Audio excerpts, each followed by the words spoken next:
And then the how is your message. Obviously, when Michelle showed you about the little campaign ad, there is a lot of things behind that ad.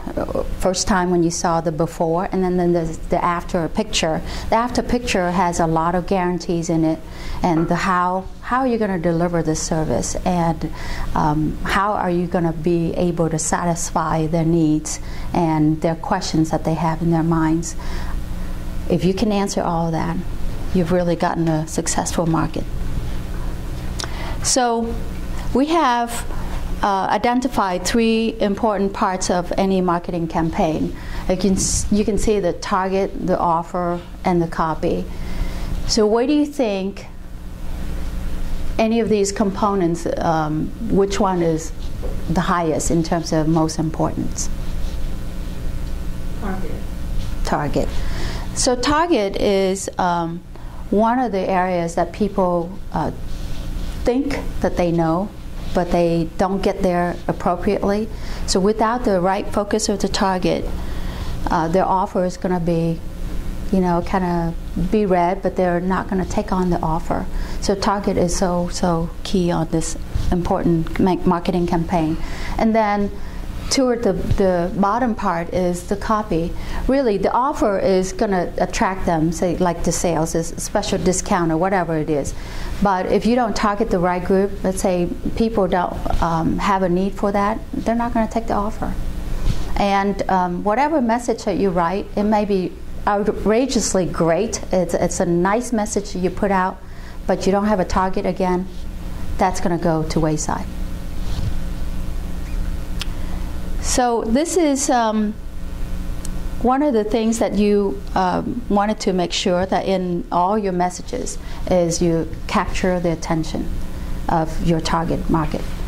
You have to actually understand there's an interest and then build that interest to make sure that they see it.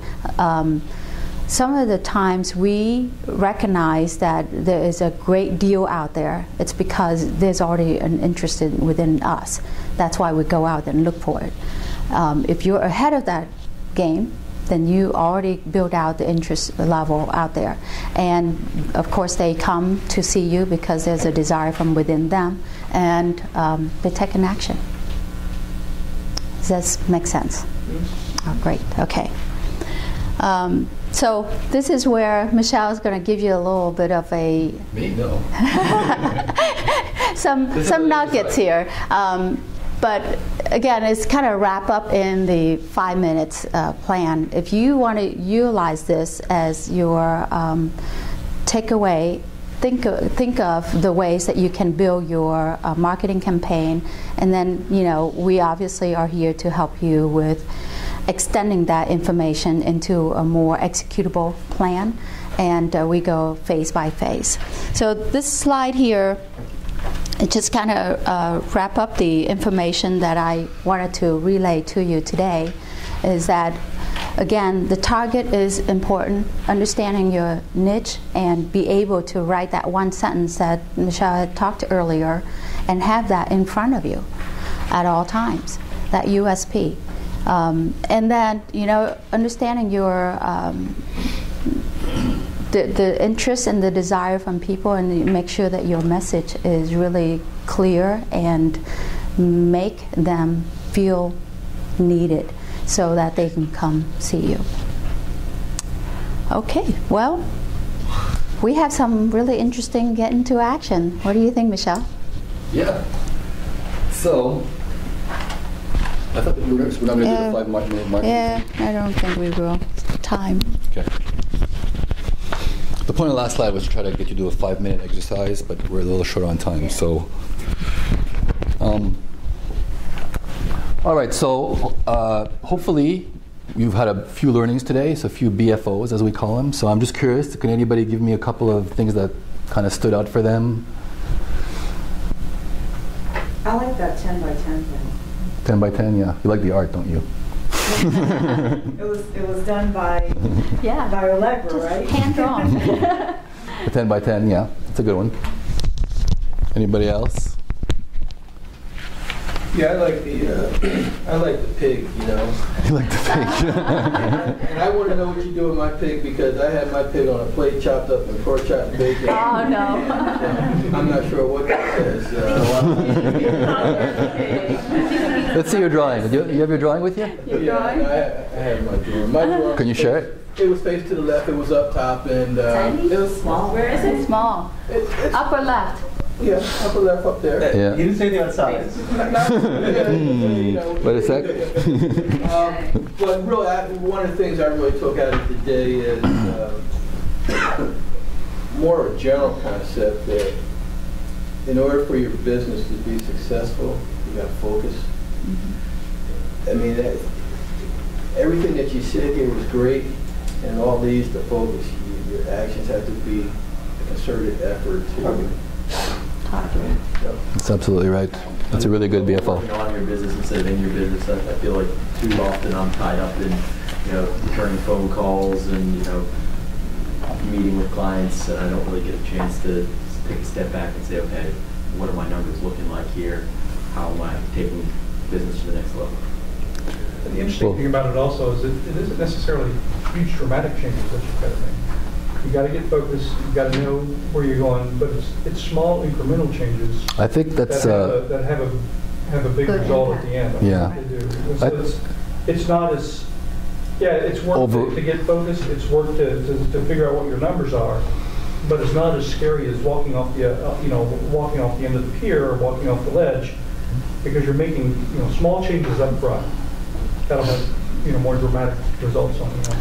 Yeah, it's really interesting. Usually, when we work through this with clients, we'll go in with we'll go into 5 ways, and we'll kind of put the numbers, and they quickly realize after about 3 tries through this that they just don't have their numbers. Like for example, conversion rate. Typically, I'll ask people in the room, "What's your conversion rate?" Everybody's going to say, "Oh, it's like 60%." Yeah. Right? And then you go back and say, "Well, go back and measure it," and they come back and say, 10. Exactly. Actually, 10% is good news. 10% means you can improve it. If you're running an 80% conversion rate, you don't have much room of improvement. So 10% is a good thing. So that's good. Anybody else or? I like the USB, and the Juan has been told us about who's your target, and I like taking I know out of your vocabulary. Yeah. Try teaching that to your teenage daughter. Yeah, that's a good one too. I really like that one too. But isn't that interesting? It opens it up. Opens up the conversation. You say I know, it's kind of like, oh, okay. Just move on. Okay. So, anyways, our call to action to you today is, we've shown you a bunch of strategies to how you can improve your bottom line. And the question is, what are you going to do with these? What are you going to do with some of these strategies? So, we find, like I said before, there's like a big gap a lot of times in the coaching business and in the consulting business as well, between what people know what they want to do or what they have to do, and people actually doing it. So, really, what we're saying today is, there's 2 things you can do, right? You can go back home. And maybe you have a spouse or a partner, and you can say, honey, I went to a really good seminar today, and they showed me some great strategies. I could potentially increase my business up to 60%. Sorry? The source for the power. Oh. That's okay. We're almost done. And they gave me some great strategies of how I could increase my business up to 60%, and even showed me maybe some ways I could work less hours. And I decided to just pass on their offer. Or 2, you can actually, take some action and basically we're offering like a 1-hour complimentary business assessment. So I don't know, Owen, did you circulate the forms yet? Not yet. Okay. So if you look, we'd like all of you to fill out a feedback form, by the way. And if you'll see at the bottom of the feedback form, we have a little questionnaire with check boxes. So if you guys are interested, and we'd love to talk to any one of you, in learning more about how we could potentially work with you in certain areas of your business, please check off the boxes on our feedback form there and tell us what areas you think you need work on. And we're very happy to come down for an hour, talk to you about your business, and just try to understand a little bit more how we could potentially help you.